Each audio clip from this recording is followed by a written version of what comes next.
नमस्कार, मी नटराज तुमवाड. आपण पाहत आहात आपलं चॅनल योजनांची माहिती. मित्र हो, शेतकऱ्यांसाठी एक महत्त्वाची आणि आनंदाची अपडेट आहे. ते म्हणजे काल राज्य शासनाच्या मंत्रिमंडळ बैठकीमध्ये पुण्यश्लोक अहिल्यादेवी होळकर शेतकरी कर्जमुक्ती योजना 2026 राबवण्यासाठी मंजुरी देण्यात आलेली आहे.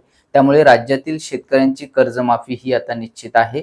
तर या शेतकरी कर्जमाफीसाठी नेमके कोण शेतकरी पात्र आहेत, त्याचबरोबर एक वेळ समझोता म्हणजे OTS अट नेमकी काय आहे, या कर्जमाफी संदर्भात आणखी नेमक्या काय अटी शर्ती आहेत, तर कर्जमाफी संदर्भात सविस्तर माहिती आपण या व्हिडिओच्या माध्यमातून जाणून घेणार आहोत. त्यासाठी व्हिडिओ मात्र स्किप न करता नक्की शेवटपर्यंत पहा.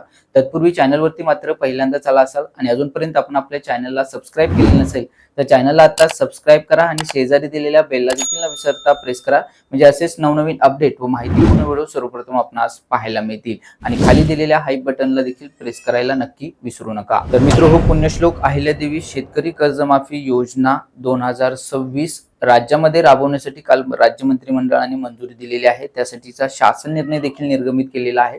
तर या शासन निर्णयाच्या माध्यमातून आपण या संदर्भातील सविस्तर माहिती या ठिकाणी जाणून घेऊयात. तर या ठिकाणी आपण हा शासन निर्णय पाहू शकता. 2 जून 2026 रोजी सहकार पणन व वस्त्रोद्योग विभागाने घेतलेला हा महत्वपूर्ण शासन निर्णय आहे. पुण्यश्लोक अहिल्यादेवी होळकर शेतकरी कर्जमुक्ती योजना 2026. तर शासन निर्णयामध्ये नेमकं काय म्हटलेलं आहे पहा.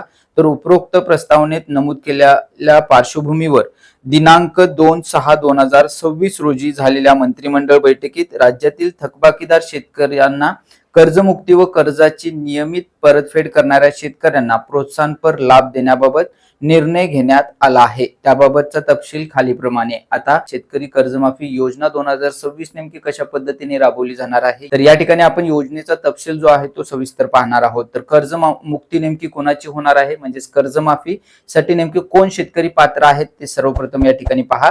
तर ज्या शेतकऱ्यांकडील दिनांक 1 एप्रिल 2019 ते दिनांक 31 मार्च 2025 पर्यंत उचल केलेल्या अल्पमुदत पीक कर्जाची दिनांक 30 सप्टेंबर 2025 अखेर थकीत असलेली दिनांक 31 मार्च 2026 अखेर परतफेड न झालेली एक किंवा अनेक बँकांकडील सर्व कर्ज खात्यावरील एकत्रित थकबाकीची मुद्दल व व्याजासह अधिकतम रक्कम रुपये 2 लाखापर्यंत आहे, अशा शेतकऱ्यांची जमीन धारणेचे क्षेत्र विचारात न घेता त्यांच्या कर्ज खात्यात रुपये 2 लाखापर्यंत कर्जमुक्तीचा लाभ देण्यात येईल. मित्र हो, 2 लाखापर्यंतची कर्जमाफी जी आहे ती शासनाने अशा पद्धतीने दिलेली आहे. त्यानंतर नंबर 2 ची अट आहे दिनांक 1 एप्रिल 2019 ते दिनांक 31 मार्च 2025 पर्यंत वाटप केलेल्या अल्पमुदत पीक कर्जाचे पुनर्गठन किंवा फेर पुनर्गठन करून मध्यम मुदत कर्जात रूपांतर केलेल्या कर्जामधील दिनांक 30 सप्टेंबर 2025 रोजी थकीत असलेल्या दिनांक 31 मार्च 2026 अखेर परतफेड न झालेल्या हप्त्यांची मुद्दल व व्याजासह अधिकतम रक्कम 2 लाखापर्यंत असल्यास त्याचा कर्जमुक्ती योजनेत समावेश करण्यात येईल.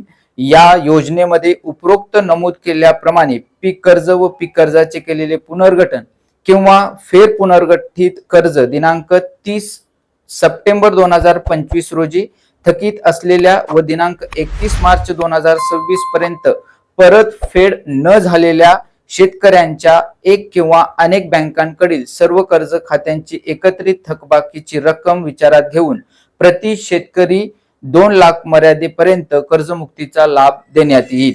नंबर 3, ज्या शेतकऱ्यांना यापूर्वी महात्मा ज्योतिराव फुले शेतकरी कर्जमुक्ती योजना 2019 या योजनेचा लाभ मिळाला आहे, अशा शेतकऱ्यांनी दिनांक 1 एप्रिल 2019 ते 31 मार्च 2025 पर्यंत उचल केलेल्या अल्पमुदत पीक कर्ज व पीक कर्जाचे केलेले पुनर्गठन किंवा फेर पुनर्गठन केलेल्या थकीत हप्त्यांची दिनांक 30 सप्टेंबर 2025 अखेर थकीत असलेली व दिनांक 31 मार्च 2026 अखेर परतफेड न झालेली एक किंवा अनेक बँकांकडील सर्व कर्ज खात्यातील एकत्रित थकबाकीची मुद्दल व व्याजासह एकूण रक्कम रुपये 50,000 पर्यंत असल्यास त्यांना या योजनेअंतर्गत रुपये 50,000 अधिकतम मर्यादेपर्यंत कर्जमुक्तीचा लाभ देण्यात येईल. तर लक्षात घ्या, तुम्ही जर 2019 मध्ये जे महात्मा फुले शेतकरी कर्जमुक्ती योजना राबवली होती त्या योजनेअंतर्गत तुम्ही जर लाभ घेतलेला असेल तर त्या अशा पद्धतीने तुम्हाला या पुण्यश्लोक अहिल्यादेवी होळकर शेतकरी कर्जमुक्ती योजना 2026 चा लाभ मिळणार आहे. आता यामध्ये आणखी एक महत्वाची अट आहे ते म्हणजे एक वेळ समझोता म्हणजेच ओटीएस. आता ओटीएस म्हणजे नेमकं काय, तर वन टाइम सेटलमेंट. आता ही अट नेमकी कोणासाठी आहे, तर नंबर 1 आहे त्यामध्ये अ दिलेला आहे, सदर योजनेमध्ये दिनांक 1 एप्रिल 2019 ते 31 मार्च 2026 अखेर उचल केलेल्या अल्पमुदत पीक कर्ज खात्याची एक किंवा अनेक बँकांकडील सर्व कर्ज खात्यांची मुद्दल व व्याजासह दिनांक 30 सप्टेंबर 2025 रोजी थकीत असलेली व दिनांक 31 मार्च 2026 पर्यंत परतफेड न झालेली एकत्रित थकबाकीची रक्कम 2 लाखापेक्षा जास्त असेल, लक्षात घ्या 2 लाखापेक्षा जास्त असेल, अशा शेतकऱ्याने प्रथम 2 लाखापेक्षा जास्त असलेली थकीत रकमेची बँकेस किंवा संस्थेस परतफेड करणे आवश्यक असेल. अशी रक्कम परतफेड केल्यानंतरच पात्र शेतकऱ्याला एक वेळ समझोता अंतर्गत म्हणजेच ओटीएस म्हणजेच वन टाइम सेटलमेंट अंतर्गत रुपये 2 लाख रकमेचा लाभ देण्यात येईल.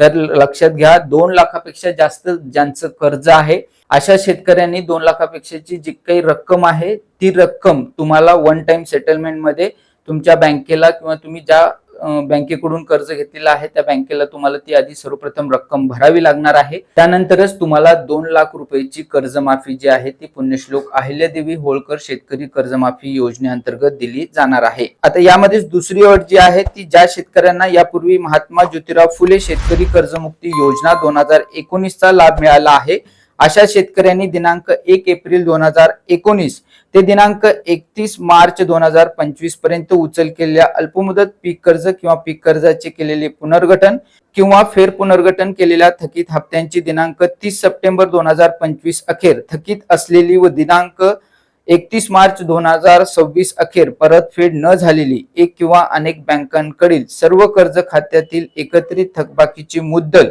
व्याजासह एकूण रुपये 50,000पेक्षा जास्त असल्यास अशा शेतकऱ्यांनी त्यांच्या थकीत रकमेपैकी रुपये 50,000वरील संपूर्ण थकबाकी बँकेमध्ये जमा केल्यानंतर त्यांना रुपये 50,000 प्रति शेतकरी कर्जमुक्तीचा किंवा एक वेळ समझोता योजनेचा लाभ देण्यात येईल.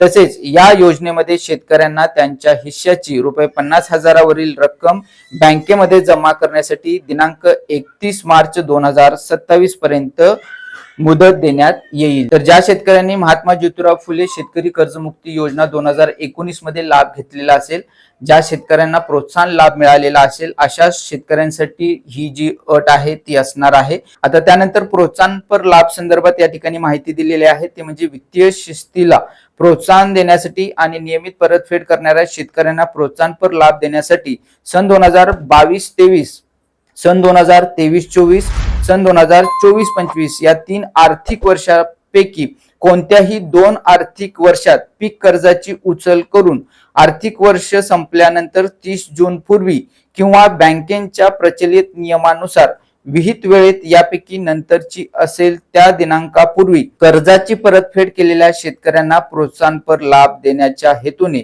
प्रति शेतकरी रुपये 50,000 इतक्या अधिकतम रकमेपर्यंत लाभ देण्यात येईल.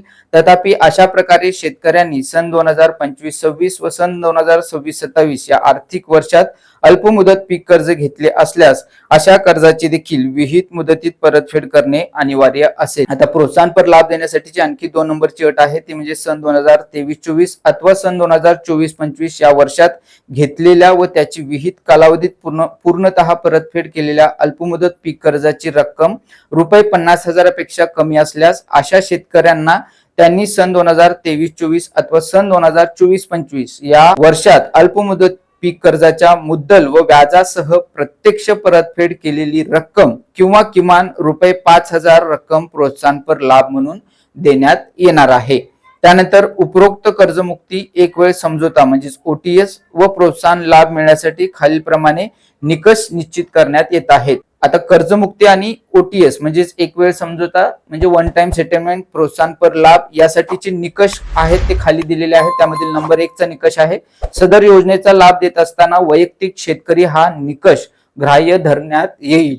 त्यानंतर नंबर 2 आहे या योजनेमध्ये शेतकरी कर्जमुक्तीचा लाभ दिलेल्या शेतकऱ्यांना प्रोत्साहनपर लाभ दिला जाणार नाही. नंबर 3 चा निकष आहे सदर योजना शेतकऱ्यांनी राष्ट्रीयकृत बँका, खासगी बँका, प्रादेशिक ग्रामीण बँका, जिल्हा मध्यवर्ती सहकारी बँकांकडून घेतलेल्या कर्जास लागू राहील. तसेच प्राथमिक कृषी पतपुरवठा सहकारी संस्थांनी त्यांच्या स्वतःच्या निधीतून वितरित केलेल्या कर्जांना देखील सदर योजना लागू राहील. नंबर 4 ची अट आहे, 4चा निकष आहे, योजनेच्या निकषानुसार पात्र शेतकऱ्यांचे आधार प्रमाणीकरण करणे तसेच ॲग्रीस्टॅक आधार सामग्री मंचावर शेतकऱ्यांची नोंदणी अनिवार्य असेल. तर लक्षात घ्या, तुम्हाला कर्जमाफीचा लाभ घेण्यासाठी आधार प्रमाणीकरण करावं लागणार आहे. त्याचबरोबर ॲग्रीस्टॅक नोंदणी असणं देखील गरजेचं आहे.